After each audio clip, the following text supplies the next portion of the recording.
Boss ನೋಡ್ತೀರಾ? ಹಾಂ ಹೌದು ನೋಡ್ತೀನಿ. ಯಾರು ಇಷ್ಟ?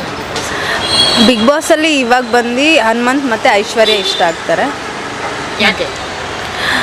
ಐಶ್ವರ್ಯಗೆ ಅಪ್ಪ ಅಮ್ಮ ಇಲ್ಲ, ಸೊ ಸೆಂಟಿಮೆಂಟಲ್ಲಿ ಅವ್ರು ಇಷ್ಟ ಆಗ್ತಾರೆ. ಹನುಮಂತು ಬಂದುಬಿಟ್ಟು ನಮ್ಮ ರೈತಾಪಿಯಿಂದನೇ ಹೋಗಿರೋದು, ಕುರಿ ಕಾಯ್ಕೊಂಡು ಒಂದು ಸ್ಟೇಜ್ಗೆ ಎಂಟ್ರಿ ಕೊಟ್ಟಿದ್ದಾರೆ ಅಂದರೆ ಅದು ಹೆಮ್ಮೆನೇ.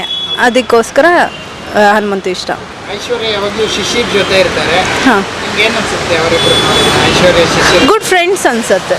ಏಕೆಂದರೆ ಒಂದು ಇವಾಗ ಟ್ರೂ ಫ್ರೆಂಡ್ಶಿಪ್ ಯಾವತ್ತೂ ಎಂಡ್ ಆಗಲ್ಲ ಅಂತಾರೆ. ಸೊ ಅವ್ರದ್ದು ಫ್ರೆಂಡ್ಶಿಪ್ಪಲ್ಲೇ ಇದು ಮಾಡ್ಬೋದು. ಇನ್ನು ಮುಂದೆ ಹೋದ್ರೂ ಏನು ಪ್ರಾಬ್ಲಮ್ ಇಲ್ಲ. ಅವರಿಬ್ಬರು ಸಿಂಗಲ್ ಅಲ್ವಾ, ಮದುವೆ ಆದ್ರೂ ಏನೂ ಪ್ರಾಬ್ಲಮ್ ಇರಲ್ಲ. ನಿಮ್ಗೆ ಇಷ್ಟ ಆಗುತ್ತೆ ಅವರಿಬ್ಬರ ಜೋಡಿ? ಹಾಂ, ಇಷ್ಟ ಆಗುತ್ತೆ. ಅರೆ ಶಿಶಿರ್ ಸ್ವಲ್ಪ ಆ್ಯಟಿಟ್ಯೂಡ್ ಜಾಸ್ತಿ ಅನಿಸುತ್ತೆ. ಅಂದರೆ ಕೆಲಸ ಏನೂ ಮಾಡಲ್ಲ, ಜಸ್ಟ್ ಆ್ಯಟಿಟ್ಯೂಡ್ ಅನಿಸುತ್ತೆ ಅಷ್ಟೇ.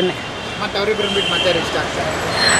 ಮತ್ತೆ ಯಾರೂ ಇಷ್ಟ ಆಗಲ್ಲ. ಫಸ್ಟಿಗೆ ತ್ರಿವಿಕ್ರಮ್ ಇಷ್ಟ ಆಗ್ತಿದ್ರು. ಅವ್ರದ್ದು ಇನ್ನೊಂದು ಫೇಸ್ ನೋಡಿದ್ಮೇಲೆ ಅವ್ರು ಇಷ್ಟ ಆಗ್ತಿಲ್ಲ. ಅವರು ಎಲ್ಲರ ಮನೆಯಲ್ಲೂ ಚೆನ್ನಾಗೇ ಇರ್ತಾರೆ, ಮನೆ ಕಂಟೆಂಟ್ಸ್ ಜೊತೆ ಎಲ್ಲ ಚೆನ್ನಾಗೇ ಇರ್ತಾರೆ. ಬಟ್ ಹಿಂದೆ ಹೋಗ್ಬಿಟ್ಟು ಸ್ವಲ್ಪ ಗೇಮ್ ಮಾಡ್ತಾ ಇರ್ತಾರೆ. ಅವ್ರ ಬಗ್ಗೆ ಸ್ಟ್ರಾಟರ್ಜಿ ಮಾಡಬೇಕು, ಬಟ್ ಜೊತೆಗಿದ್ದ ಫ್ರೆಂಡ್ಸ್ ಜೊತೆನೇ. ಇವಾಗ ಭವ್ಯನ ಜೊತೆನೇ ಅವನು ಸ್ಟ್ರಾಟರ್ಜಿ ಮಾಡ್ತಾನೆ ಅಂದರೆ ಅದು ಫ್ರೆಂಡ್ಶಿಪ್ಪಿಗೂ ವ್ಯಾಲ್ಯೂ ಇರಲ್ಲ. ಓವರ್ ಇಷ್ಟ ಆಗಲ್ಲ. ಓವರ್, ತುಂಬ ಓವರ್.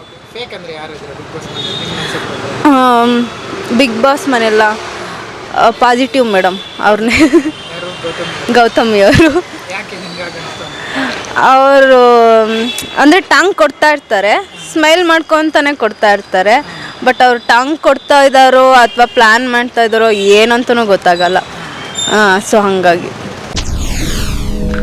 SS TV ಸಿನಿಮಾ ಜಗತ್ತಿನ ಕ್ಷಣ ಕ್ಷಣದ ಸುದ್ದಿಯೊಂದಿಗೆ.